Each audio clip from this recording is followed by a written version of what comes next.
In this world, a lot of things can drive me insane, and routine is the only anchor that eases my mind. For years, it was the only thing that kept me sane. Wake up at 6 a.m., gym by 6:30, work by 8:30, home by 6 p.m., dinner at 7, in bed by 10. A perfect, predictable, controllable loop. It was my shield against a world I felt was constantly trying to chew me up and spit me out. A world of soul-sucking jobs, parasitic landlords who saw me as a walking ATM, and banks that smiled when they bled you dry with interest rates. I had one goal, one single obsession that fueled my rigid existence: to buy my own place. Not just a home, but a fortress. A sanctuary where I was the king, where the rules were mine, and where no one could leech off me ever again. After a decade of scrimping, saving, and living a life devoid of any real pleasure, I did it. I bought my dream apartment. It cost me nearly everything I had, a small fortune that represented my entire youth, but it was worth it. A corner unit on the 14th floor of a sleek modern building. Huge windows with a breathtaking view of the city skyline. It was my jewel, the culmination of my life's work. For the first 3 months, it was paradise. I would stand at the window in the evening, watching the city lights twinkle, and feel a profound sense of peace. I had finally made it. I was safe. That's what I thought anyway, until the breathing started. Because I live by such a strict routine, I notice things. Small changes, tiny deviations from the norm. And the first change was a sound. It would happen only when I was on the verge of sleep, in that quiet, vulnerable space between wakefulness and dream. It was a faint sound so subtle I thought I was imagining it at first. A soft, slow inhale right by my ear. I'd jolt awake, my heart pounding, but the room would be silent. I'd write it off as the wind or the building's ventilation system, and eventually fall into a restless sleep. Then came the movement. I had a print hanging on the wall opposite my dining table. I eat at the same time, every night, in the same chair. One evening I noticed the print was slightly crooked. I got up, straightened it, and thought nothing of it. The next night it was crooked again, tilted in the other direction. I started watching the walls as I ate, and I could swear, if I unfocused my eyes just right, that I could see them flexing. A slow, almost imperceptible pulse, like the sides of a giant lung. Things would fall, a book from a shelf, a fork from the kitchen counter. Never when I was looking, always when my back was turned. I'd just hear the clatter from the other room, a small, startling punctuation mark in the quiet of my evening. I was also starting to notice how empty the building was. For a new high-end building, it was practically a ghost town. I rarely saw anyone in the hallways, never heard a neighbor through the walls. The only consistent presence was the building manager. He was an impeccably dressed man, always smiling a placid, empty smile. The odd thing was, I kept seeing him everywhere. I'd see him in the lobby as I left for work, and then a moment later, I'd see him again on the street corner, staring up at the building. I once saw him get into an elevator on the ground floor, and when the doors opened on my floor, a perfect copy of him got out. I shook my head, blamed it on lack of sleep, and hurried into my apartment. I wanted rational explanations. The breathing was my own heartbeat in my ears. The walls were the building settling. The falling objects were vibrations from the street below. But the explanations started to feel thin, stretched like a sheet pulled too tight over a monstrous shape. Soon the phenomena grew too loud to ignore.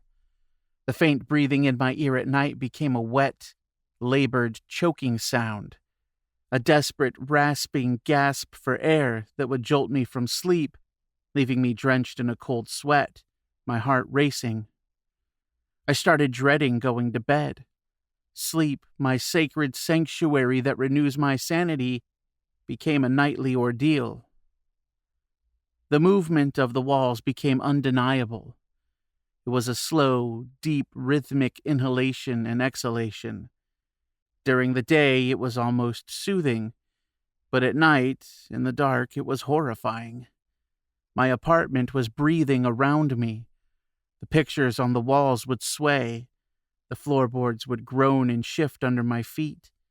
The whole structure felt organic, alive. I saw my routine getting destroyed in front of me. I realized my fortress is being corrupted as I just watch. My life was no longer a predictable loop. It was a waking nightmare. I was perpetually exhausted, irritable, paranoid. I had to do something. I went to the building manager, the smiling man who was everywhere at once. I found him in his small, neat office off the main lobby. "There's something wrong with my apartment," I said, my voice tight with a week's worth of sleepless anxiety. "The walls are moving. There are sounds." He just looked at me with that same placid, unreadable smile. His eyes were like polished stones. "Sir, this is a brand new building. State-of-the-art construction. I assure you, it's perfectly sound." "No, you don't understand," I insisted, my voice rising. "It's breathing. I hear it at night. It's keeping me awake." He leaned back in his chair, the smile never wavering.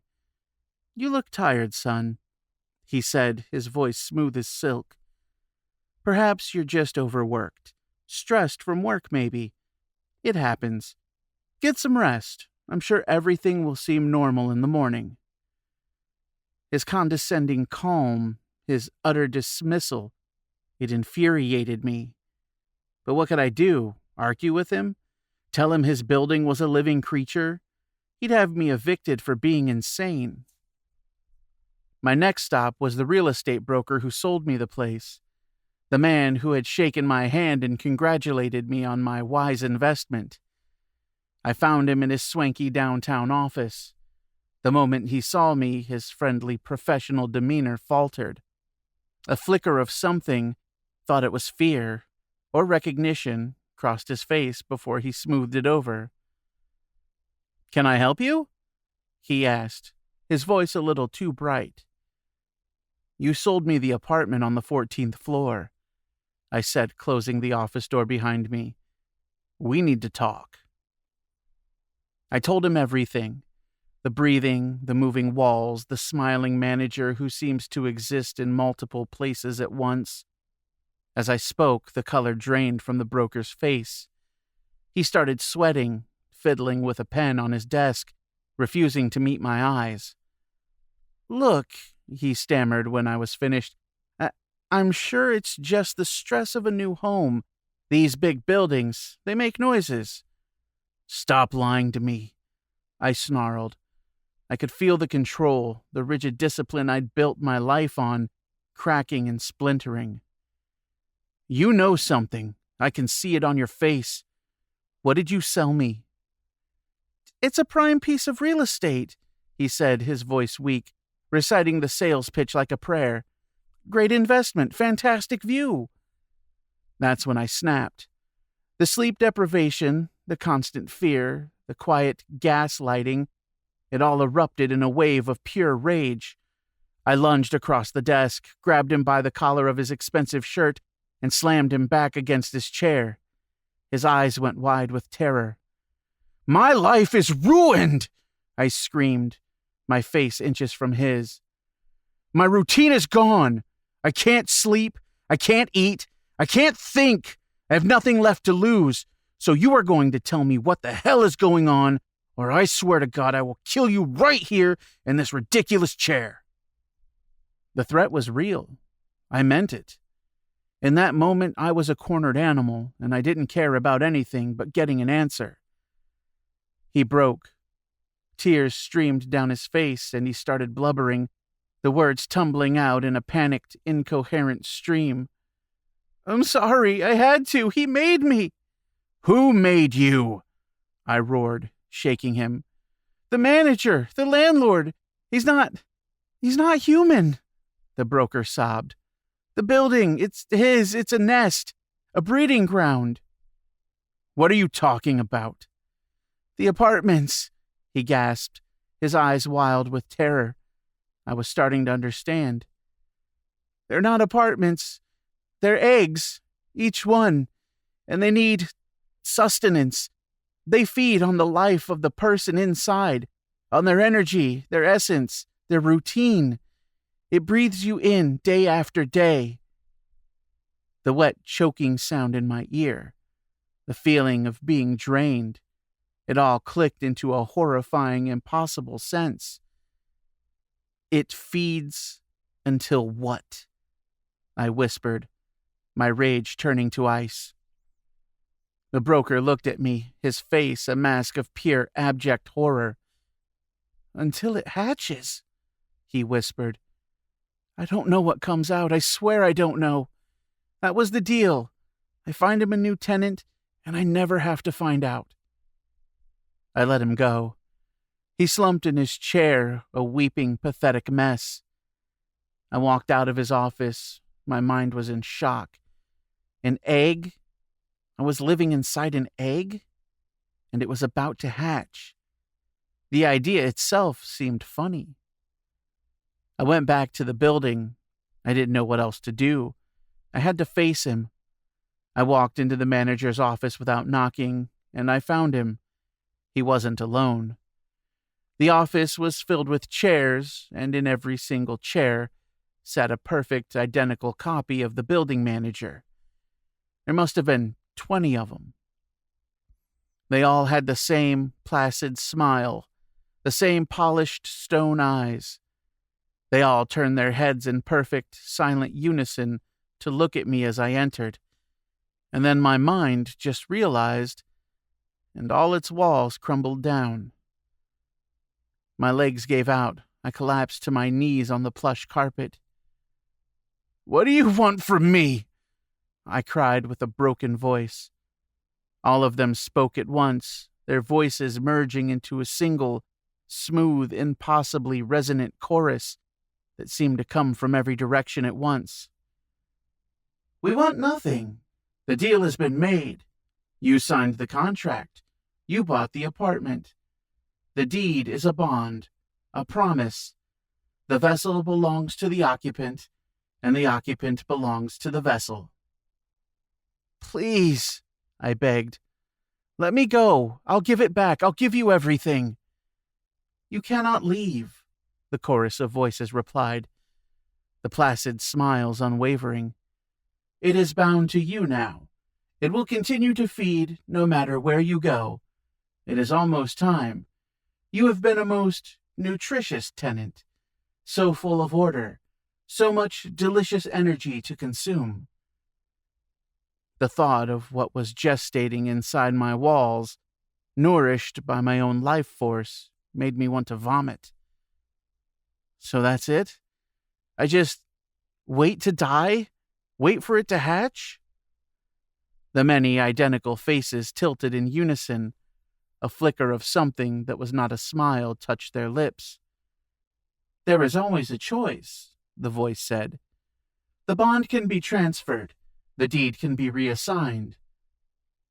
What do you mean?" "Well," the chorus whispered, leaning forward as one, "you find a replacement, a new source of nourishment, a new occupant to see the process through to its conclusion. Become a broker for us. Find someone to take your place, and you will be free. Free to never know what your apartment will hatch." And so, here we are. I accepted their offer, of course. What other choice did I have? I'm writing this post from a new office, a nice one, with a great view. My old apartment is pristine, clean, and empty, waiting. The breathing has stopped, for me at least. I can sleep again. My routine is back. My life is my own, and all it cost me was my soul. This story, the one you've just read, it's not a confession. It's not a cry for help. It's an advertisement. I know you. You, the person reading this late at night. You're like me. You love these stories. You love the thrill, the mystery, the brush with the abyss. You seek out the darkness. You're not afraid of things that go bump in the night. You're fascinated by them. So I'm offering you a unique opportunity, a once-in-a-lifetime chance to not just read a horror story, but to live one. I have an apartment for sale, a beautiful corner unit on the 14th floor, state-of-the-art, motivated seller. I can get you a fantastic price. It's an immersive experience, a home with real character, a place that truly becomes a part of you. It's waiting for its next occupant. It's getting hungry. Are you interested? The key is waiting.